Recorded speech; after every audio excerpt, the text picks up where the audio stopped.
High friends, welcome to our channel. आज आपण पाहणार आहोत मराठी निबंध मी झाड झालो तर या विषयावरती आज आपण काही ओळी लिहिणार आहोत. चला तर मग पाहूया. निसर्गातून मिळणाऱ्या सर्व गोष्टी या आपल्या दैनंदिन जीवनासाठी खूप महत्त्वाच्या आणि जीवनावश्यक ठरतात. त्यातल्या त्यात निसर्गातील झाडे ही तर पृथ्वीवरील सजीव सृष्टी टिकून ठेवण्यासाठी खूपच गरजेचे आहेत. मी झाड झालो तर या पृथ्वीवरील सर्वात मौल्यवान सजीव गोष्ट असल्याचा अभिमान मला असेल. निसर्गाची पर्यावरणाची शोभा वाढवण्याचे महत्त्वाचं काम माझ्याकडे असेल. पृथ्वीवर गुण्यागोविंदाने राहत असलेली सजीवसृष्टी ही केवळ झाडामुळे शक्य झाली आहे. कारण मनुष्यांना जीवनावश्यक असलेला प्राणवायू हा केवळ झाडांपासूनच आपल्याला उपलब्ध होतो. जर मी झाड झालो असतो तर माझ्यापासून सर्व सजीवसृष्टीला फळे, फुले, लाकूड, औषधी गुणधर्म या सर्व गोष्टी मिळाल्या असत्या.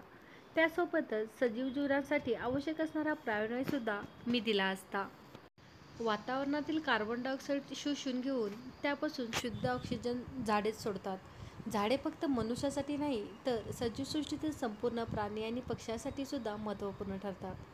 कडकडत्या उन्हाळ्यात जेव्हा मनुष्याला सावलीची गरज असते तेव्हा झाडे थंड वारा आणि छाया देतात. अशा प्रकारे सर्व दृष्टीने फायद्याचे ठरणारे झाडेच असतात. त्यामुळे मी झाड झालो तर मी झाड असल्याचा मला खूप अभिमान वाटेल.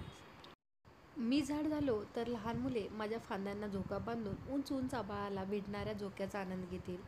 मी झाड झालो तर मधमाशा माझ्या फांद्यांना आपले घर बनवतील आणि निरनिराळ्या रंगबिरंगी फुलातून मध गोळा करून साठवतील. मी झाड झालो तर लोकांना सर्वोपरी मदत करण्याचा प्रयत्न केला असता. माझ्या सर्व भागाचा लोकांना वापर करता येईल यासाठी प्रयत्न केले असते. लोकांना जास्तीत जास्त ऑक्सिजन दिला असता व वातावरणातील कार्बन डायऑक्साईड शोषून लोकांना स्वच्छ आणि सुंदर हवा दिली असती. आज आपण मी झाड झालो असतं तर हा मराठी निबंध पाहिलेला आहे. हा निबंध तुम्हाला कसा वाटला नक्की सांगा. व्हिडिओ पाहिल्याबद्दल खूप खूप धन्यवाद.